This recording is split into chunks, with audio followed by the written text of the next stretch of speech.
La carta de la señorita Bingley llegó, y puso fin a todas las dudas. La primera frase ya comunicaba que todos se habían establecido en Londres para pasar el invierno, y al final expresaba el pesar del hermano por no haber tenido tiempo, antes de abandonar el campo, de pasar a presentar sus respetos a sus amigos de Hertfordshire. No había esperanza, se había desvanecido por completo. Jane siguió leyendo, pero encontró pocas cosas, aparte de las expresiones de afecto de su autora, que pudieran servirle de alivio. El resto de la carta estaba casi por entero dedicado a elogiar a la señorita Darcy. Insistía de nuevo sobre sus múltiples atractivos, y Caroline presumía muy contenta de su creciente intimidad con ella, aventurándose a predecir el cumplimiento de los deseos que ya manifestaba en la primera carta.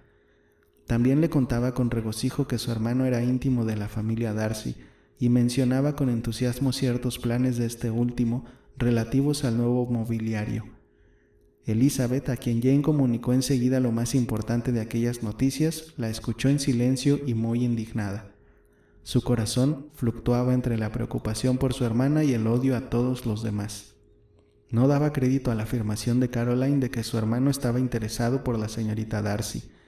No dudaba, como no lo había dudado jamás, que Bingley estaba enamorado de Jane, pero Elizabeth, que siempre le tuvo tanta simpatía, no pudo pensar sin rabia e incluso sin desprecio en aquella debilidad de carácter y en su falta de decisión, que le hacían esclavo de sus intrigantes amigos y le arrastraban a sacrificar su propia felicidad al capricho de los deseos de aquellos. Si no sacrificase más que su felicidad, podría jugar con ella como se le antojase, pero se trataba también de la felicidad de Jane y pensaba que él debería tenerlo en cuenta.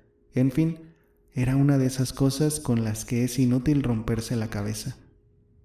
Elizabeth no podía pensar en otra cosa, y tanto si el interés de Bingley había muerto realmente, como si había sido obstaculizado por la intromisión de sus amigos, tanto si Bingley sabía del afecto de Jane, como si le había pasado inadvertido, en cualquiera de los casos, y aunque la opinión de Elizabeth sobre Bingley pudiese variar según las diferencias, la situación de Jane seguía siendo la misma, y su paz se había perturbado. Un día o dos transcurrieron antes de que Jane tuviese el valor de confesar sus sentimientos a su hermana, pero al fin, en un momento en que la señora Bennet las dejó solas después de haberse irritado, más que de costumbre, con el tema de Netherfield y su dueño, la joven no lo pudo resistir y exclamó: «Si mi querida madre tuviese más dominio de sí misma, no puede hacerse idea de lo que me duelen sus continuos comentarios sobre el señor Bingley. Pero no me pondré triste. No puede durar mucho, lo olvidaré y todos volveremos a ser como antes». Elizabeth, solícita e incrédula, miró a su hermana, pero no dijo nada. «¿Lo dudas?», preguntó Jane ligeramente ruborizada. «No tienes motivos. Le recordaré siempre como el mejor hombre que he conocido, eso es todo. Nada tengo que esperar ni que temer, y nada tengo que reprocharle. Gracias a Dios, no me queda esa pena, así es que dentro de poco tiempo estaré mucho mejor». Con voz más fuerte añadió después: «Tengo el consuelo de pensar que no ha sido más que un error de la imaginación por mi parte y que no ha perjudicado a nadie más que a mí misma». «Querida Jane», exclamó Elizabeth, «eres demasiado buena.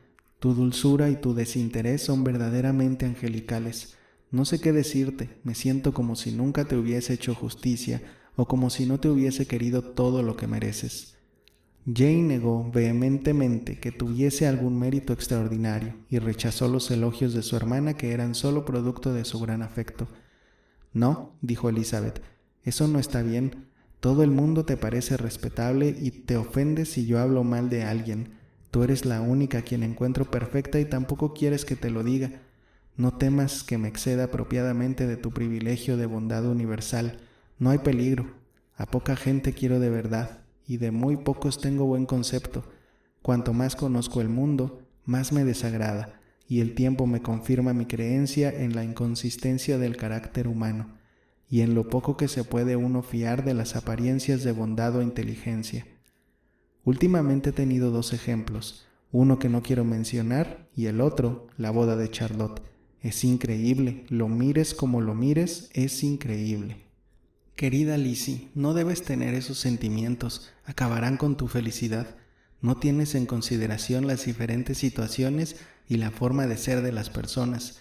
ten en cuenta la respetabilidad del señor Collins y el carácter firme y prudente de Charlotte. Recuerda que pertenece a una familia numerosa y en lo que se refiere a la fortuna, es una boda muy deseable. Debes creer, por el amor de Dios, que puede que sienta cierto afecto y estima por nuestro primo. Por complacerte, trataría de creer lo que dices, pero nadie saldría beneficiado, porque si sospechase que Charlotte siente algún interés por el señor Collins, tendría peor opinión de su inteligencia de la que ahora tengo de su corazón. Querida Jane, el señor Collins es un hombre engreído, pedante, cerril y mentecato. Lo sabes tan bien como yo, y como yo también debes saber que la mujer que se case con él no puede estar en su sano juicio. No la defiendas porque sea Charlotte Lucas. Por una persona en concreto no debes trastocar el significado de principio y de integridad, ni intentar convencerte a ti misma o a mí de que el egoísmo es prudencia o de que la insensibilidad ante el peligro es un seguro de felicidad. Hablas de los dos con demasiada dureza, repuso Jane, y espero que lo admitirás cuando veas que son felices juntos. Pero dejemos esto. Hiciste alusión a otra cosa. Mencionaste 2 ejemplos. Ya sé de qué se trata, pero te ruego, querida Lizzie, que no me hagas sufrir culpando a esa persona y diciendo que has perdido la buena opinión que tenías de él. No debemos estar tan dispuestos a imaginarnos que nos han herido intencionadamente. No podemos esperar que un hombre joven y tan vital sea siempre tan circunspecto y comedido. A menudo lo que nos engaña es únicamente nuestra propia vanidad. Las mujeres nos creemos que la admiración significa más de lo que es en realidad, y los hombres se cuidan bien de que así sea. Si lo hacen premeditadamente no tienen justificación, pero me parece que no hay tanta premeditación en el mundo como mucha gente se figura. No pretendo atribuir a la premeditación la conducta del señor Bingley, pero sin querer obrar mal o hacer sufrir a los demás, se pueden cometer errores y hacer mucho daño. De eso se encargan la inconsciencia, la falta de atención a los sentimientos de otras personas y la falta de decisión. ¿Achacas lo ocurrido a algo de eso? Sí, a lo último, pero si sigo hablando, te disgustaré, diciendo lo que pienso de personas que tú estimas. Vale más que procures que me calle. ¿Persistes en suponer, pues, que las hermanas influyen en él? Sí, junto con su amigo. No lo puedo creer. ¿Por qué iba a hacerlo? Solo pueden desear su felicidad, y si él me quiere a mí, ninguna otra mujer podrá proporcionársela. Tu primera suposición es falsa. Pueden desear muchas cosas además de su felicidad. Pueden desear que aumente su riqueza con lo que ello trae consigo. Pueden desear que se case con una chica que tenga toda la importancia que da el dinero, las grandes familias y el orgullo. O sea que desean que elija a la señorita Darcy, replicó Jane, pero quizá les mueven mejores intenciones de las que crees. La han tratado mucho más que a mí, es lógico que la quieran más, pero cualesquiera que sean sus deseos, es muy poco probable que se hayan opuesto a los de su hermano. ¿Qué hermana se creería con derecho a hacerlo, a no ser que hubiese algo muy grave que objetar? Si hubiesen visto que se interesaba mucho por mí, no habrían procurado separarnos, y si él estuviese efectivamente tan interesado, todos sus esfuerzos serían inútiles. Al suponer que me quiere, solo consigues atribuir un mal comportamiento y una actitud errónea a todo el mundo y hacerme a mí sufrir más todavía. No me avergüenzo de haberme equivocado, y si me avergonzara, mi sufrimiento no sería nada en comparación con el dolor que me causaría pensar mal de Bingley o de sus hermanas. Déjame interpretarlo del mejor modo posible, del modo que lo haga más explicable. Elizabeth no podía oponerse a tales deseos, y desde entonces el nombre de Bingley pocas veces se volvió a pronunciar entre ellas. La señora Bennet seguía aún extrañada y murmurando al ver que Bingley no regresaba, y aunque no pasaba día sin que Elizabeth le hiciese ver claramente lo que sucedía, no parecía que la madre dejase de extrañarse. Su hija intentaba convencerla de lo que ella misma no creía, diciéndole que las atenciones de Bingley para con Jane habían sido efecto de un capricho corriente y pasajero que cesó al dejar de verla. Pero aunque la señora Bennet no vacilaba en admitir esa posibilidad, no podía dejar de repetir todos los días la misma historia. Lo único que la consolaba era que Bingley tenía que volver en verano. El señor Bennet veía la cosa de muy distinta manera. «De modo, Lizzie», le dijo un día, «que tu hermana ha tenido un fracaso amoroso. Le doy la enhorabuena. Antes de casarse, Está bien que una chica tenga algún fracaso, así se tiene algo en qué pensar y le da cierta distinción entre sus amistades. ¿Y a ti? ¿Cuándo te toca? ¿No te gustaría ser menos que Jane? Aprovechate ahora. Hay en Meryton bastantes oficiales como para engañar a todas las chicas de la comarca. Elige a Wickham, es un tipo agradable y es seguro que te dará calabazas. Gracias, papá, pero me conformaría con un hombre menos agradable. No todas podemos esperar tener tan buena suerte como Jane. Es verdad, dijo el señor Bennet, pero es un consuelo pensar que, suceda lo que suceda, tienes una madre cariñosa que siempre te ayudará.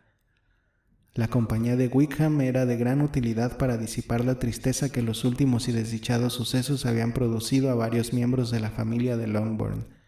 Le veían a menudo, y a sus otras virtudes unió en aquella ocasión la de una franqueza absoluta. Todo lo que Elizabeth había oído, sus quejas contra Darcy y los agravios que le había inferido, pasaron a ser del dominio público. Todo el mundo se complacía en recordar lo antipático que siempre había sido Darcy, aún antes de saber nada de todo aquello. Jane era la única capaz de suponer que hubiese en este caso alguna circunstancia atenuante desconocida por los vecinos de Hertfordshire. Su dulce e invariable candor reclamaba indulgencia constantemente y proponía la posibilidad de una equivocación, pero todo el mundo tenía a Darcy por el peor de los hombres.